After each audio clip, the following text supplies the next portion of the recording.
This Icon podcast is hosted and sponsored by Sphere Rocket Virtual Assistants, a leading provider for your virtual assistants and outsourcing needs. Owned by one of the top-ranking EXP agents, Justin Nelson.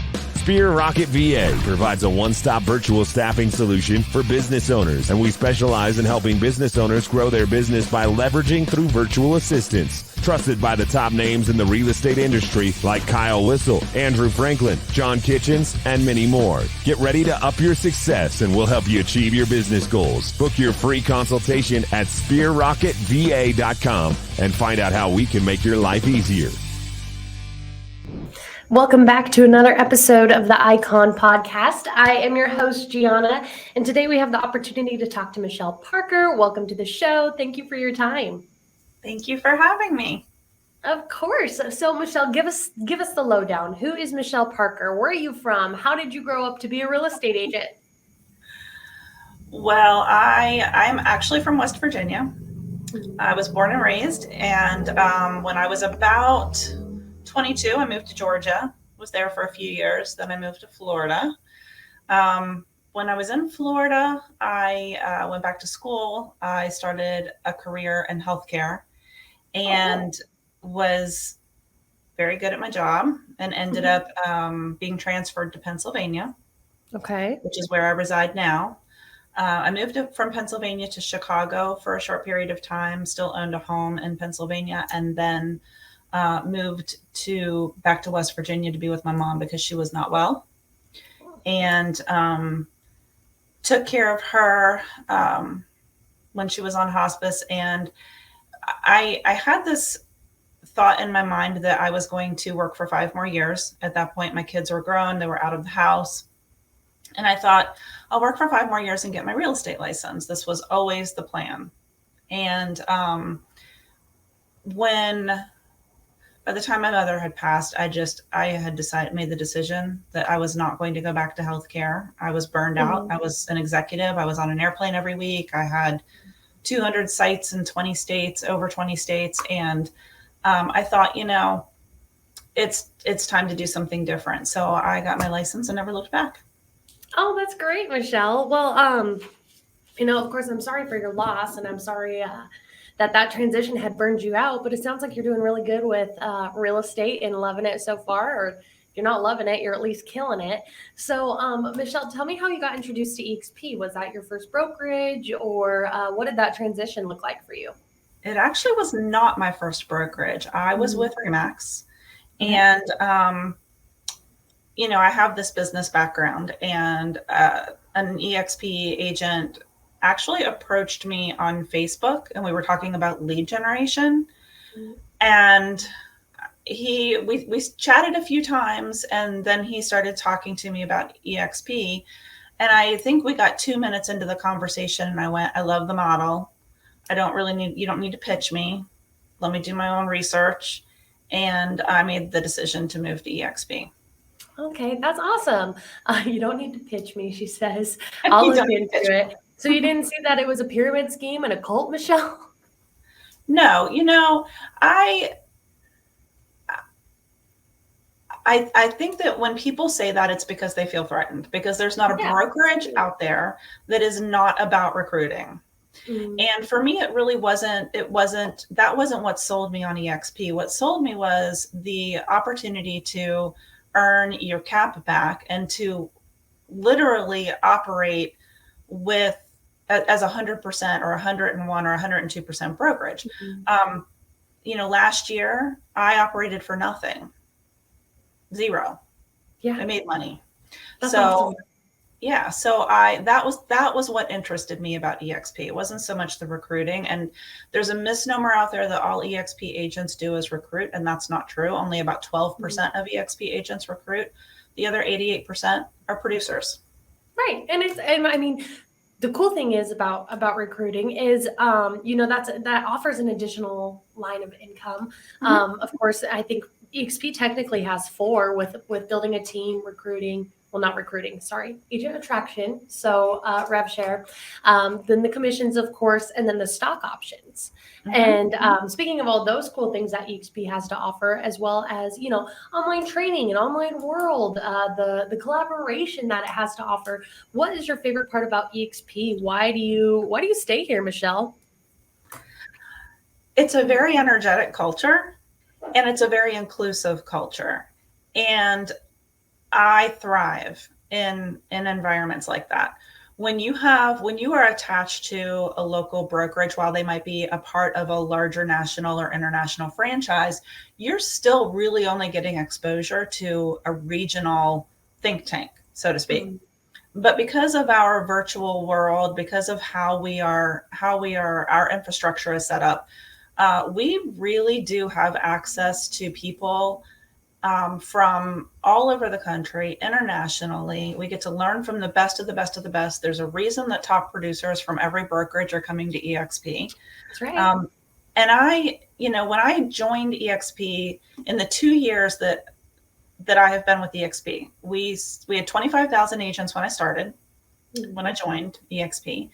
And at my 2-year mark, we had over 83,000. We must be doing something right. Absolutely. Yeah, that success leaves clues. And Michele, before we dive into all things Icon and your production, let's talk about you. How do you draw the line between work and play in an industry that can swallow you whole? How do you balance family and friends and staying charged and ready to take on clients? It's a tough balance. So what does yours look like? It is a tough balance. And I think this past year really was a testament to my ability to set boundaries, because within the span of a year, all of these wonderful things happened. All of our kids graduated, like the last of our kids graduated from college. We took them all to Hawaii. We had 2 grandchildren, and my production hit the highest that it ever had. I broke another personal record and became an icon. But I think that my ability to set boundaries comes from my past, my career, and anticipating people's needs and just talking with them right up front in the interview or intake process about how I work and what my expectations are. And, when I'm done for the evening, I put my phone on Do Not Disturb. And that doesn't mean that you can't text me. I put it on Do Not Disturb because I want you to text me. Right. And I will get back to you as soon as my day starts the next day. And I also have a great team of business partners, and we help each other. We cover for each other.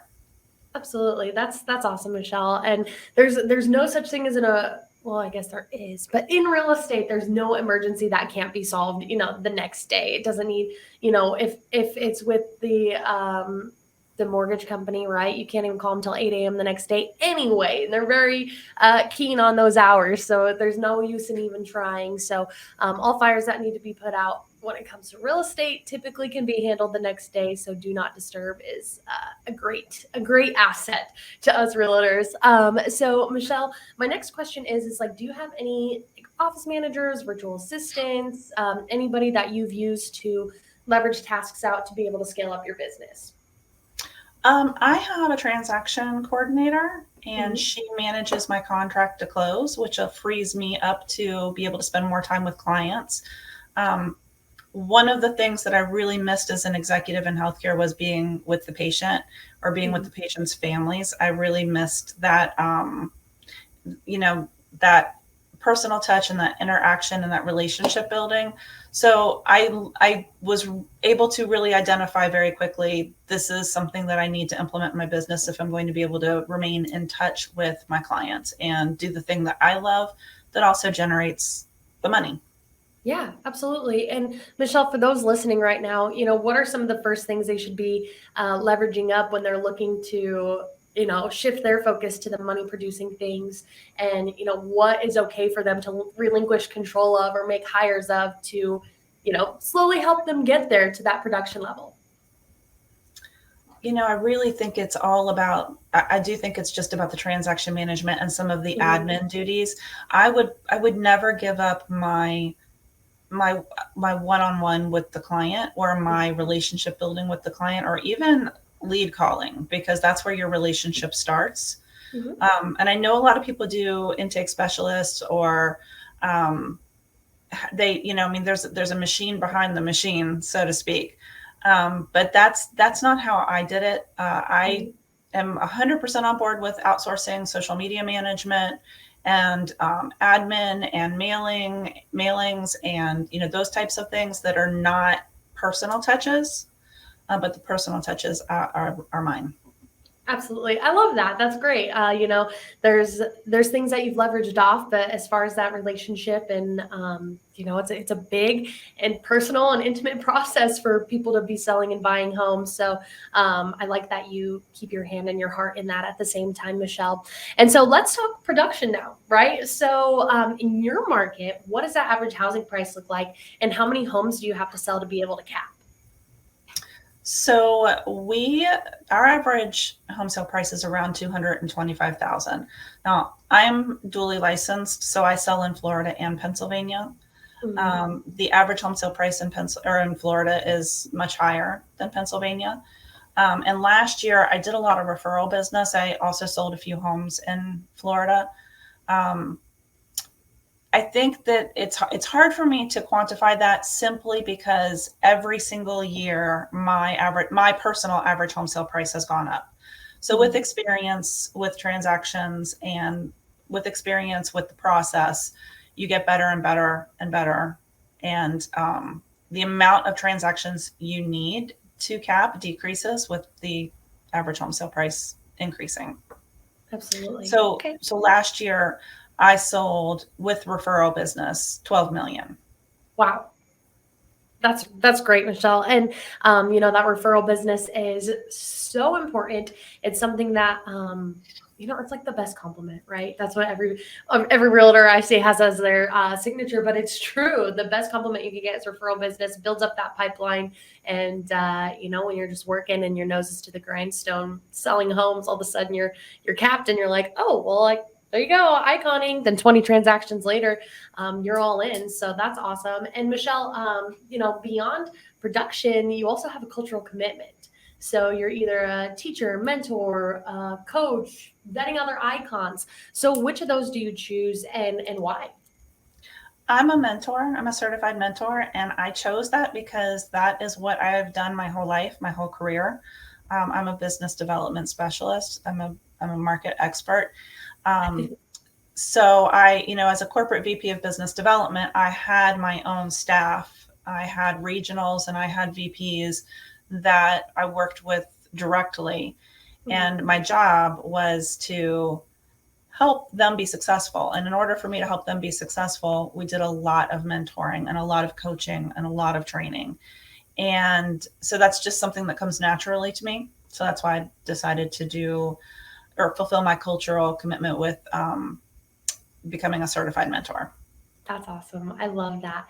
And, being a mentor is, you learn a lot from them as well. It's mutually beneficial relationship. You're not tasked with babysitting really when these kids or rookies want to come in and they want to learn, and they're picking your brain, and then they're coming to you with problems that maybe you haven't faced before. And so together you have to work to problem solve. And, when that pops up for you in the future, you're like, easy, so I think that the mentoring is an awesome opportunity for rookies and new agents to EXP and mentors alike. And Michele, the Icon Award comes with so many benefits. I think I like to look at people's backgrounds. I don't think I see it in yours, but the trophy.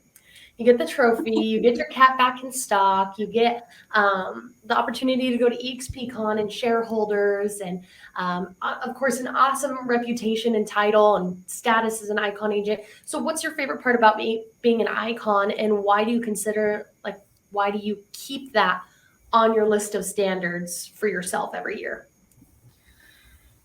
It opens up doors to be in the room with people who are producing even more than I am, people that I can learn from. It's a gateway, so to speak. And that's exciting, to be in a room with people who know more than I do. I don't want to be in a room where I'm the smartest person in the room. I want to be in a room where I'm not the smartest person in the room, and I'm just soaking up everything that I can, and just having an opportunity to be a sponge around people who have been in the business longer than I have, who've done more than I have, who know more than I know, and are willing to share their experiences. Absolutely. And Michele, that being said, I love that the Icon Award.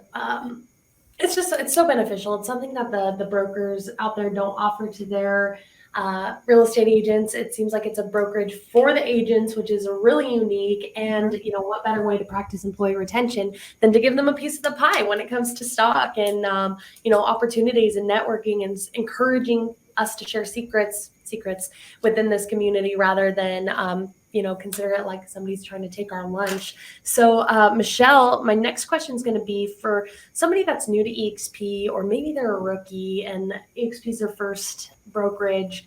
What does iconing in their first year look like for them? Is that possible? What are some mistakes to avoid or some daily goals to set out to be able to potentially hit such a big goal? Well, anything is possible. Mm-hmm. And I think that to icon in your first year, you have to be committed to the hustle and the grind. And it's a numbers game. When you're learning and you don't have any experience, it's about how many people can you talk to, how many people can you serve, and how do you leverage that for more, one more, two more. And I think that when you become committed to serving, you kind of lose sight of the numbers, and it becomes something that you just are very passionate about, and it's second nature. So yeah, I think it's definitely possible. My first year, I missed icon by one transaction. Michele, that pains me. One transaction. Yeah. Oh, gosh, that's and I bet you won't do that again. I bet you won't miss it by just a hair again. That's a bummer, Michele. But I'm sure the next year you were like, you know what, 20 transactions? No, I'm getting 25 after I cap. Mm-hmm. Okay, just to make sure. Well, Michele, that sucks. But those are mistakes to learn from, of course. Yeah. And I can't get over that. Anyway, how that must have felt for you, but that's okay. We've gotten better since then, and we're still iconing, so not all is lost. And Michele, my next question for you, we went over it just a smidge earlier about how people are skeptical of EXP. So were you ever skeptical of it when maybe it was first introduced to you, or you first heard rumors about it in the industry? There was no hesitation. Mm-hmm. And so for like somebody that's watching right now, right, and they hear, their broker's probably like, oh God, you don't want to go to EXP, right? All these horrible things about EXP, and obviously because you're money in their pocket, they don't want you to leave. Hello. So for somebody watching, they see the greener grass, but they're nervous to make the move. They're nervous to break up with their broker. They're nervous and they're waiting for the other shoe to drop when it comes to EXP. What would you have to say to them to encourage them to make that jump? I didn't hesitate because I always knew that it wasn't the brokerage that made me successful. Yeah. So the real question is, where do you go to get the biggest piece of the pie? Because you work hard and you deserve to keep your money. And I worked for 20 plus years in corporate America, and I made a decision that if the opportunity ever presented itself, I was going to stop making other people wealthy and start working for myself. And EXP afforded me the ability to do that. It's my vehicle. It's not personal. And I think that what happens when agents start thinking about taking care of themselves, there's a little bit of emotional guilt. There's some emotional blackmail. There's some, how could you? I've done this for you. I've done that for you, but you're not paying my bills. And this isn't family. This is a business. And I'm in the business of selling real estate. Yes. But I'm also in the business of making money for myself. Of course, to survive. So, yeah. So it was never a question of whether or not I thought EXP was the big bad corporate bully in the schoolyard of brokerages. It was about the fact that it was a brokerage for the agent. I'm writing that down. Absolutely, Michele. I think that's important. It's a brokerage built by agents for agents, and there's a reason that it is the way that it is, and it's attracting so many people. I think we're quickly approaching 84,000 if we haven't hit that number already, which is incredible. And it's not really a matter of if you come over to EXP; it's when at this point. Oh, they're all coming. And I think that, the earlier you get in, the better, obviously, because, your career has a lifespan. You want your lifespan to be in the most profitable space for as long as possible. And again, I go back to, if your goal is to be successful, then why would you stay with a brokerage that doesn't serve you? Why would you make someone else rich? Because the old traditional brokerages are built for the brokers, not the agent. Right. Absolutely. And Michele, I think you've made some really strong points in those last couple questions of the Icon podcast today. Are you going to be at EXPCon? I am. You better come see me. I'll send out an email I will. of where I'm at, but because I'll be at the Sphere Rocket booth, because that's who sponsors this podcast. So I would love to see you and snag a selfie with you and kind of catch up on what's all changed since August to October. But Michele, is there anything that you'd like to leave the listeners with today as we wrap it up? I think I've said what I said what I said. I said what I said. I stand by it. I stand by it. I did not stutter. That's awesome, Michele. I really enjoyed this episode with you. You've made some really strong and excellent points today. If you guys have any questions about EXP, reach out to Michele. She did her research before coming over here. You have every right to do your research before coming over here. It's your career. It's your lifespan. It's, what pays your bills and what gets you out of bed every morning. So definitely we want you to be making the right choice and feel like you belong at EXP. So the best place to get some information and resources from is going to be the top 2% of agents in this company. So Michele Parker is one of those. Of course, check out other episodes if you want to see some different stories and different points of view when it comes to making that switch to EXP. But Michele, I really enjoyed our episode. Thank you so much for your time, and I will see you in Vegas. Thank you for having me, and I look forward to it. Sounds good, Michele. Have a great day. Bye-bye. You as well. Bye-bye.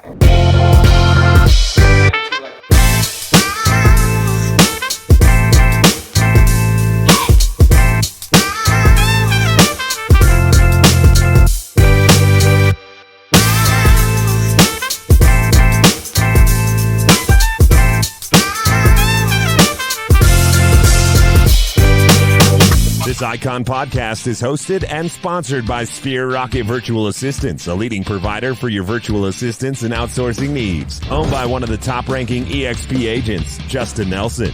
Sphere Rocket VA provides a one-stop virtual staffing solution for business owners, and we specialize in helping business owners grow their business by leveraging through virtual assistants. Trusted by the top names in the real estate industry like Kyle Whistle, Andrew Franklin, John Kitchens, and many more. Get ready to up your success, and we'll help you achieve your business goals. Book your free consultation at sphererocketva.com and find out how we can make your life easier.